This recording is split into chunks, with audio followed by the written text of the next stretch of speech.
Welcome back to Everyday Ordinary Life with Mark. And if you're in life groups together, welcome back to week 3 as we do these studies together going through the ordinary way. This week, as we prepare for our discussions, I want us to revisit a verse that is well known around Rabbit Creek Church and another verse that is closely connected to that. And the first one is Romans chapter 12, verse 1. Some of you already guessed that. But where Paul says, here's what I want you to do, God helping you. Take your everyday, ordinary life. You're sleeping, you're eating, you're going to work, you're walking around life, and place it before God as an offering. This is a way in which we live for God regularly, on a regular basis, doing life in a way that pleases God. Paul, in addition to saying that to the Roman Christians, said that to the Corinthian Christians. And I want to share one verse out of chapter 10 of 1 Corinthians, it's verse 31.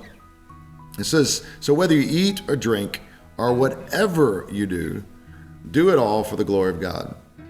Whatever you do it all to the glory of God. This comes in the context of some people having arguments about what Christians can and cannot do. And the way Paul summarizes it is just make sure that everything you do is to the glory of God. And you and I know that there are things in our lives at times where we know this does not fall in that category, so I need to get rid of it. And there's other parts of our life, like I think this belongs. I just need to make sure I work it the right way and really trust God to use it. In other ways, are just very obvious in the way that we live for God, and His glory is most revealed in those. As we go through this journey together in groups today and throughout this week, we're going to be talking about what I'm calling the ordinary week. That's the section of the book we're talking about. So let's make sure we understand. We're talking about the ordinary life and the ordinary way in which we live that. And part of the ordinary life is broken down into the ordinary week. What do I mean by that? Well, in a week, we have Sunday, Monday, Tuesday, Wednesday, Thursday, Friday, Saturday. And what I've done in the book is to take one of those days and take that day as a example of, or as a day that stands for a certain aspect of our lives. So for example, Sunday. Most of us spend our time in worship at some portion of the day on Sunday. So we're going to be talking about how do we glorify God in worship when we talk about Sunday. That's what that chapter talks about. That's what we're going to be talking about. Monday, we're going to talk about, that's a day a lot of people get up and go to work for the first day of that week. And so we're going to talk about how we do that in work. We're going to be talking about how we rest towards the end of the week.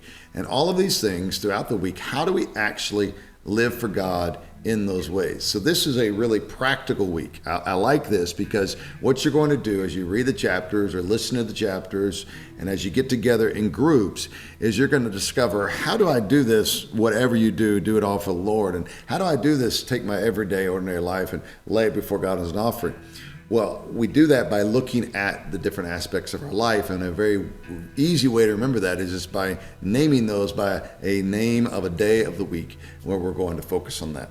And so I encourage you to read slowly through these sections, if you will, and talk about what does Sunday look like, whether that's an actual Sunday or worship throughout the week. What does Monday look like for you, whether your work day starts on Monday or starts on Thursday, doesn't matter. But where does your work fit into the whole life scale of living for God? As we do this, what I want you to think about are specifics, not generalities. You're going to get the big picture. You're going to be talking about together, what does it mean to live my worship towards God and live my work towards God? But think very specifically about how you do that during those moments. So during worship, for example, how am I to do this? Not simply how do I take my worship before God, but how do I take my singing before God? How do I take my praying before God? How do I take my listening to the teaching to the glory of God? And then the work, whether you're a boss or employee, the day-to-day tasks vary from day to day. And you can ask, how am I doing that? How am I spending my time with coworkers? Am I doing that in a way that's glorifying God? In the way that I'm actually working, the way I tell my employer I'm working, the way I treat my employees. So think very specifically, not just in generalities. And here's a challenge that we face a lot, is sometimes we think of subjects like this and we tend to compare ourselves with other people and say, well, I'm better glorifying God with work than he is. And I actually worship pretty well, and their worship doesn't look like it really holds up against mine. Don't go there. Make sure, as we talk about the ordinary way, specifically this week through the ordinary week section of the book, that you focus again, specifics and personally. Specifics and personally. Remember that as you go through the study, and then share those together as a group. I want to say again, thank you so much for dedicating some time to the book and learning from the book, and dedicating time to spend time together. And again, special welcome for those of you who aren't in groups. Make sure you still feel connected. This is a journey for you as well, and I appreciate you giving the time to watch Everyday Ordinary Life with Mark, not only throughout these weeks, but on and on as we continue this journey together. So whether you know exactly what that means yet or not, go out and live your everyday ordinary week for God.